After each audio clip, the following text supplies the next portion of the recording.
Alrighty, guys. This week I got a mail call. Uh, Basically, one eBay purchase and one Amazon purchase, and I also have a local comic shop pickup, plus last week's books this week. But before we get to that, we gotta get to our two from the tomb. I've been saying it for a while now, uh, especially with the superhero genre. There's just too many psychopaths, mental illness, uh, social issues just flooding comics, and it's been a while. I can't even tell you how many times I could point to an actual book that, has an actual robbery. What happened to the good old days when little old ladies were getting mugged in a dark alley in a part of town they should have been no business being in like Gotham City. It's a joy to actually read. I was organizing my books and I came across this issue. I was like, it was on the debating if I was going to keep it or not. And I'm going to keep it because it's like basically, I said, it's one of the few issues that came out that where an actual robbery takes place and a hero or heroine or whatever stops them. Spoiler alert. But this book was just a joy to read. Um, I'm sure I've been really following Catwoman as closely as I should be. Maybe I don't know, but I like the earlier part of this series. I believe this is volume 5. Yeah, it's the one right after the New 52, so if that helps you any. uh, but yeah, it was just a good fashion one-off read.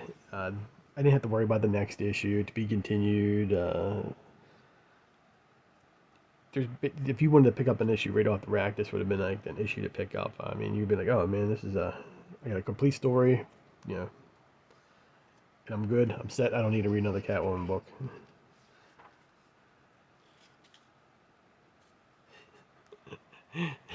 They get dirty, man. So basically, the Dust Bunnies, that's what they call themselves. They're, let's say, maids for hire.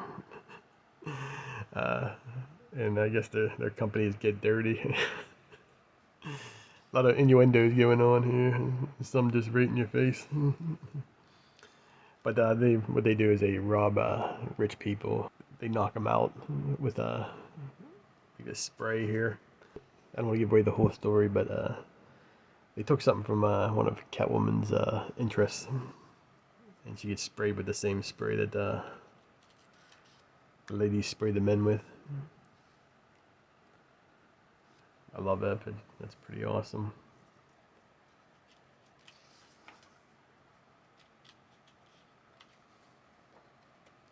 But it's just an old-fashioned, caper book where a criminal commits a crime and a hero stops him. I mean, it's all you really want from comics. Seems like it's just getting too much anymore with who's who and mental illness. But the main topic of this video is basically page counting. I brought it up before, so I figured I'd do a little bit better, more detailed video about doing page counts. It's Tales of Suspense, Iron Man and Captain America issue 65. This is the first Silver Age appearance of Red Skull, I believe.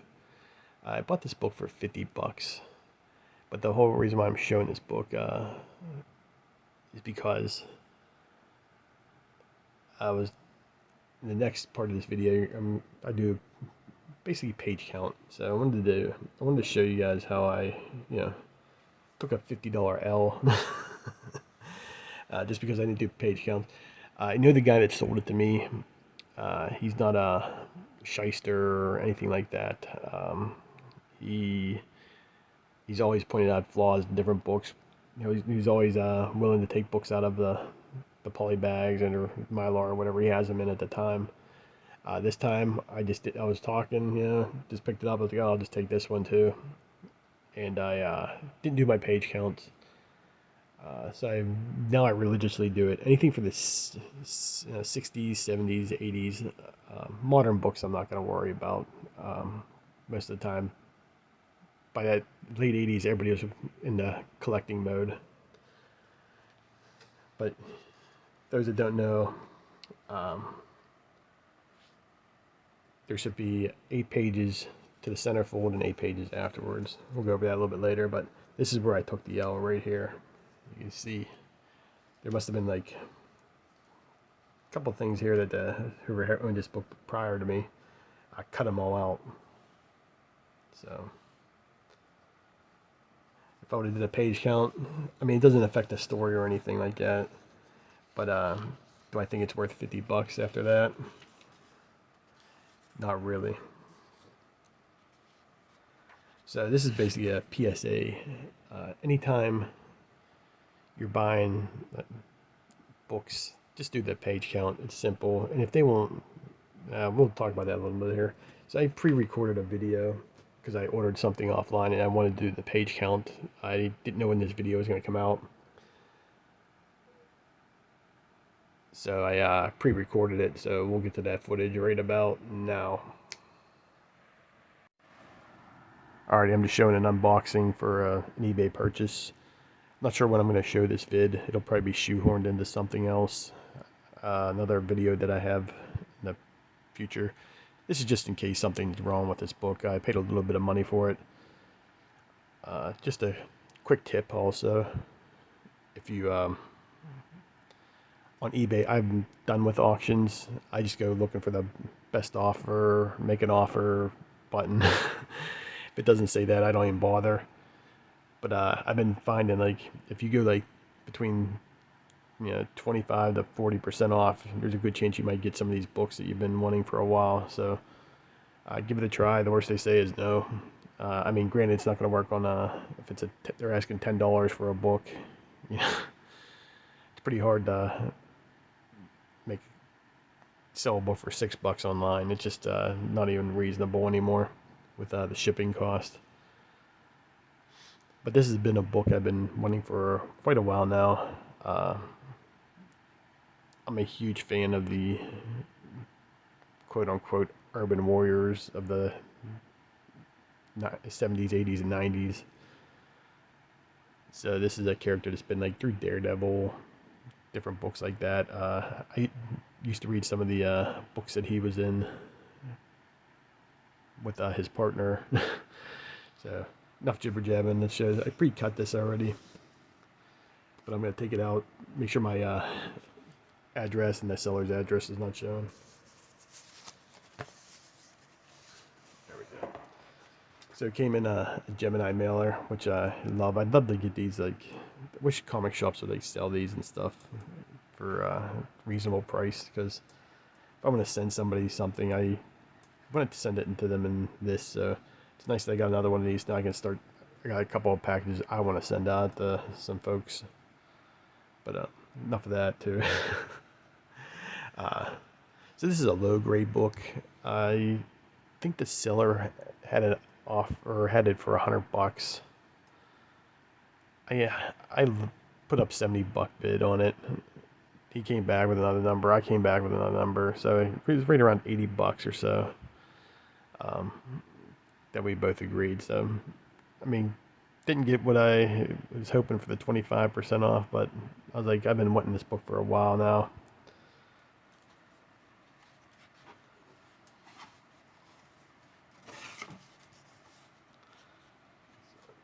There you go. So of course it's Luke Cage, Hero for Hire, the first appearance of Luke Cage. I used to read back in the day the Marvel books of Luke Cage and Power Man, or not Power Man, Iron Fist. That would be some book. Luke Cage guest starring himself. But yeah, so Power Man and Iron Fist, I used to read those because they were always dirt cheap back in the day. I mean, you can still find them probably in dollar bins all over the place too. But it was one of the series that I read when I was younger. I've always wanted this book, and every time I've gone to buy it or something. It was always been too high, but I finally found a copy here. Granted, got some issues. Let's see if we can get this out here real quick.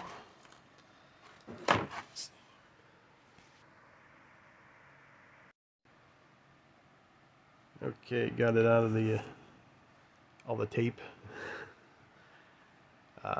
Appreciate how well this was packaged. Just giving a quick overlook at it.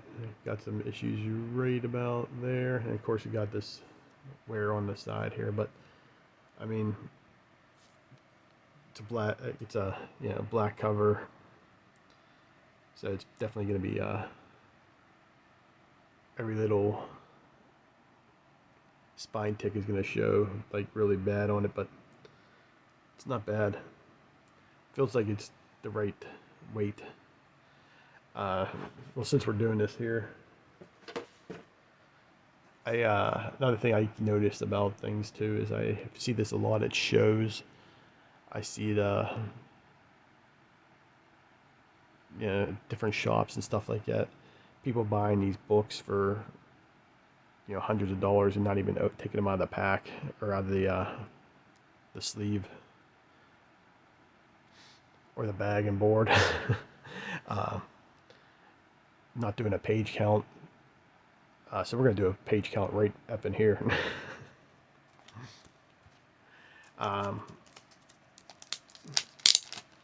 Hopefully by the time this video comes out, I'll have an example of where I got burned also. I'll show you.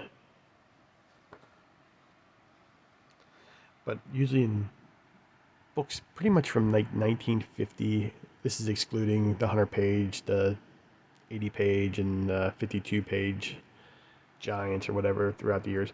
But the average standard comic book has 32 pages of interiors. Then they also count the outside of the cover, so it should be a total of 36 pages. So it's always a good thing to remember. So of course we got the cover. So now we're going to start counting. Another fun fact about this character is the great Nicolas Cage. Took his last name from Luke Cage. He's a huge comic book fan, if you didn't know. So we got 1. So basically what we're looking for is 8 pages to the centerfold. So 1, 2, 3, 4, 5, 6, 7, 8. So we got 8 pages here, so that's a total of 16. So you also count the advertisements and everything like that. Stuff like this. Somebody trying to sell grit or whatever the hell it is. And of course you still count the back pages too, because you never know, one page could be ripped out, cut. So we got 1, 2, 3, 4,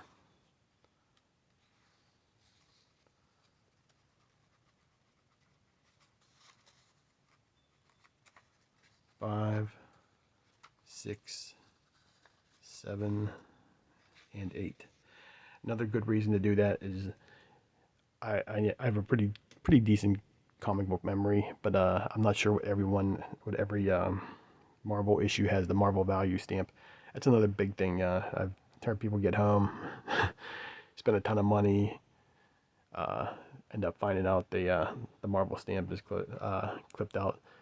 More than likely, your average comic book dealer gets so much stuff in, they're not going to be able to do page counts on every single thing. Most of the time, it's not intentional. But I'm sure for like big books like Hulk 181 and stuff like that, it's a must check. But it's also a good thing to see if other things weren't cut out, posters, subscriptions to Grit magazine filled out with Timmy Timmy from Kansas City, writing it out. But yeah, my rule of thumb is Make sure everything's back here. My rule of thumb is if I'm buying anything from the 70s, 60s, 70s, and early 80s, I'm doing a page count on it, especially if I spend more than $20. It's just it's easy to do. And if somebody doesn't want you to open the book and they won't even count the pages for you, then you literally gotta run away because they're obviously trying to hide something. But the next time we see this book, when I get back to the future, it'll be in Mylar.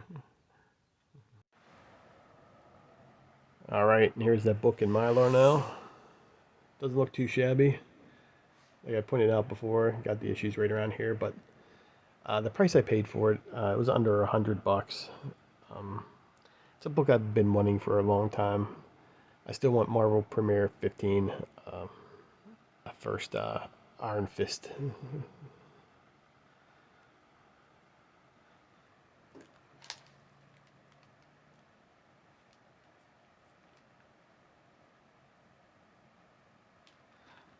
But yeah, I'm glad to have this in my collection. I showed this book before too, but I figured so I did a page count on this one too, but I didn't show it in the last video, so this was complete also. But I figured I'd show this again. What the hell? Marvel Spotlight issue number 12. I really like this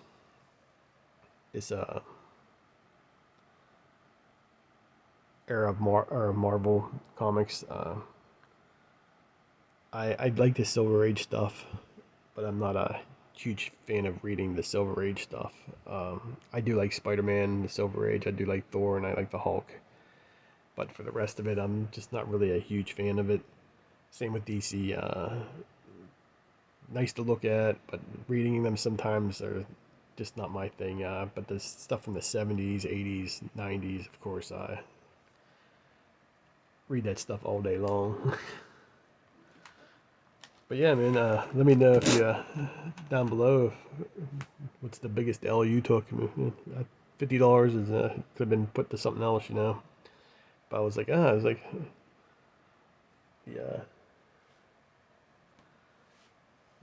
first Silver Age Red Skull. I didn't. There's no way I can I'll ever own the original or the first appearance. So Silver Age would have been nice. But yeah, it's just lesson learned. Just remember, do those page counts. Let's see what I want to do next here. Our buddy Sequential Geek was talking about this book, You Promised Me Darkness. I read through this. I gotta read it again. I enjoyed it. The ending was a little bit.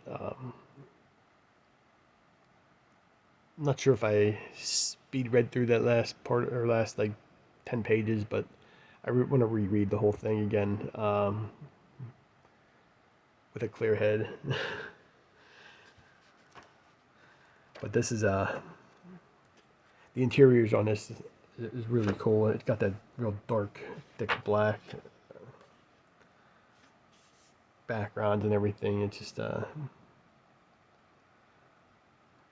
enjoyed it a lot. It reminded me of sort of almost like a fanzine, like with some of the just with how dark everything is on this. It reminded me of like a copy of a copy of a copy. The art style in this. Some of the let me see if I can find it. I should have had. SG had all the yellow post-it notes on his. I should have did the same thing.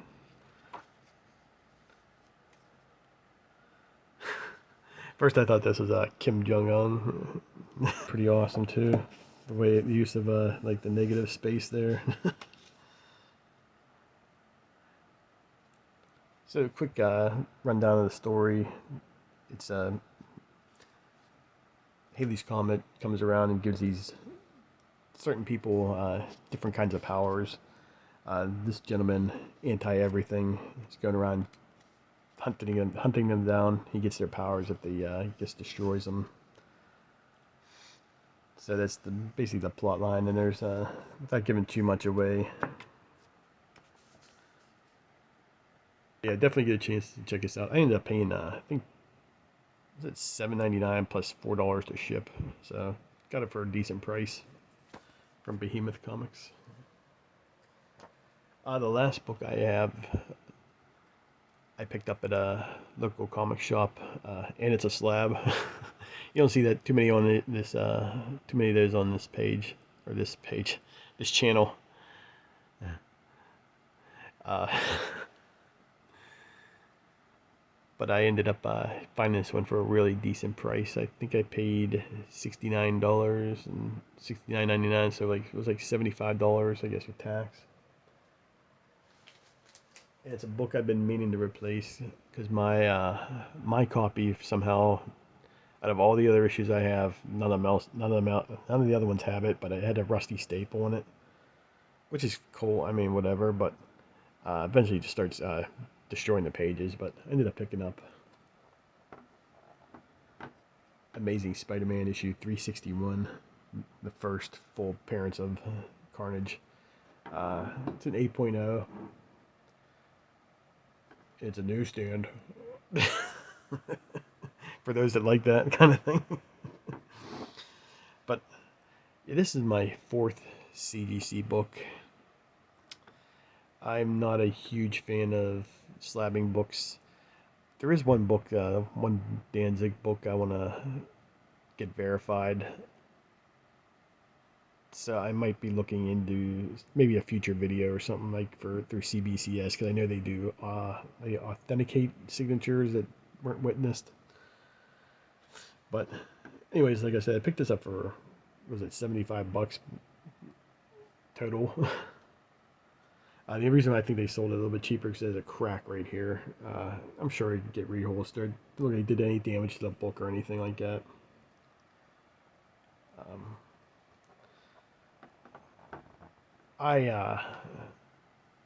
Like I said, 35 years of collecting, probably going on 36 now, and this is my fourth slab book. I'm not really one that collects these. I'm probably more in the anti-slab crowd. I mean, I probably wouldn't get a book like this graded. I mean, if I had a different book, but I couldn't even. I tried looking through these books a couple, like 2 years ago. I mean, I couldn't even find this book in a mid grade for under 125. You know, so this was a good buy for me. It's a very fine copy. I'm good with it. There's no real creases in it or anything like that. So I mean, there's like maybe one right there, but I don't know. It's just, I'm just not a fan of that. But I'm not gonna take it out either. So I guess I got a True Believers version. I got the Rusty Staple one, and now I got this one. So this will be good enough for me. And it gets me a little bit closer. I've been wanting to, like I said, replace that Rusty Staple one for a while now. Now it's done. I was able to pick up New Mutants 87 a couple months ago, so I'm just trying to get the pillars of the 90s. And to me, the pillars are, when I say pillars, I'm talking about big characters were first introduced in the 90s. I like Danny Ketch, Ghost Rider, Spawn, Carnage, Cable, Deadpool, and the Harley Quinn. Those are my pillars there. So I got 3 of the books already, so I still need well, no, I got 4 of them actually now, but so I still need Harley Quinn's first appearance, and I also need Deadpool's.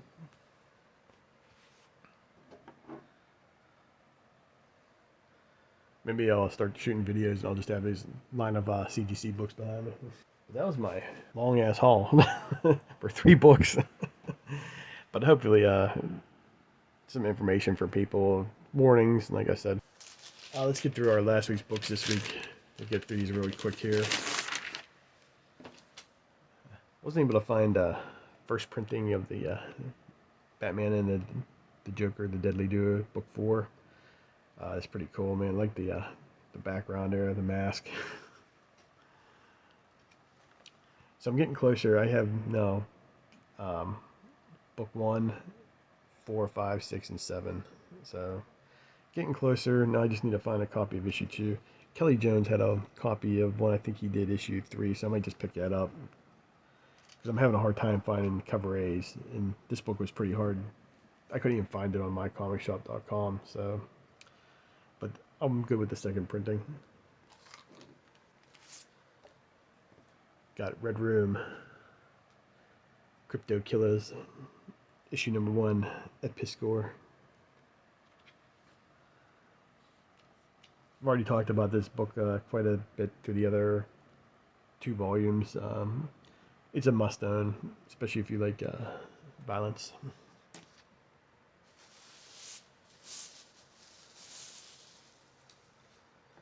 Of course, we got my favorite series going, Gunslinger. Still just the most, it's the best Spawn book going on, so if you get a chance to pick them up, I'm sure you can find them littered throughout the dollar bins. King Spawn, just as good.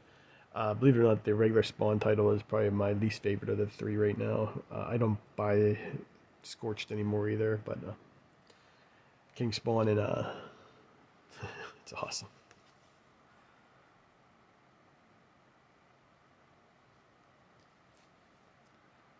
Yeah, with the main title, there's just something off. I mean, this should be the main title, this one.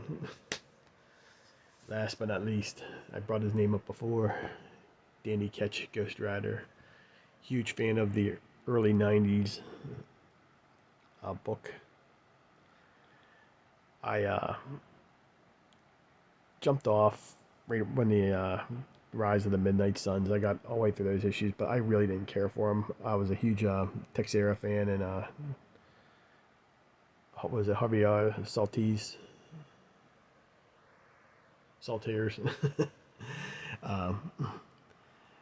Ron, the art in their books. Howard Mackie wrote this one though, so it's a little bit of a throwback from the past. You got the Mark Texera cover here. You got Howard Mackie writing it. Just a great throwback. To me, this is the best Ghost Rider. Johnny Blaze is cool. I like Johnny Blaze as the long hair ponytail guy, not the actual Ghost Rider. He can have the Hellfire gun, yeah. But I always thought that, the black leather jacket with spikes, man, that's just badass. And the bike was a lot cooler too than all the other Ghost Riders and cars or whatever the hell they're using now. But this was worth picking up for me. I mean, not sure too much about this broker. It looks like he's still worried about catching COVID there with his mask on. But all in all, I'll probably buy issue number 2 just to see how it goes. That's what I'm liking about getting some of these older guys back in here. Like, give Chuck Dixon the freaking Punisher book, man. Rip that stupid logo off his chest. Put the original one back on there. Get down to business here, man.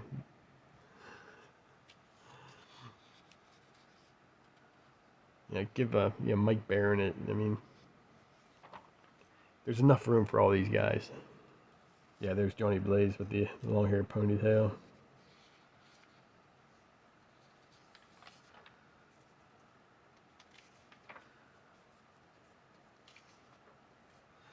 Yeah, that's the bike right there, man. I always thought that was the coolest freaking thing, man. But yeah, definitely, I recommend it, at least the first issue. Alright guys, thanks. I'm not sure how long this video is going to end up being with all the editing going on, so thanks for sticking with me this far. Next week is going to be a good one. I went to a local comic shop, or local comic show, and I got a nice big stack of books, so definitely check out next week's video. I think I'm gonna probably cut it up into two parts. It'll be part 1 next week, and then I'll do like all the filler stuff the following week. But yeah, I got some feedback from the things that are changing, so stay tuned to next week. We'll talk to you next time. Check out the Instagram down below.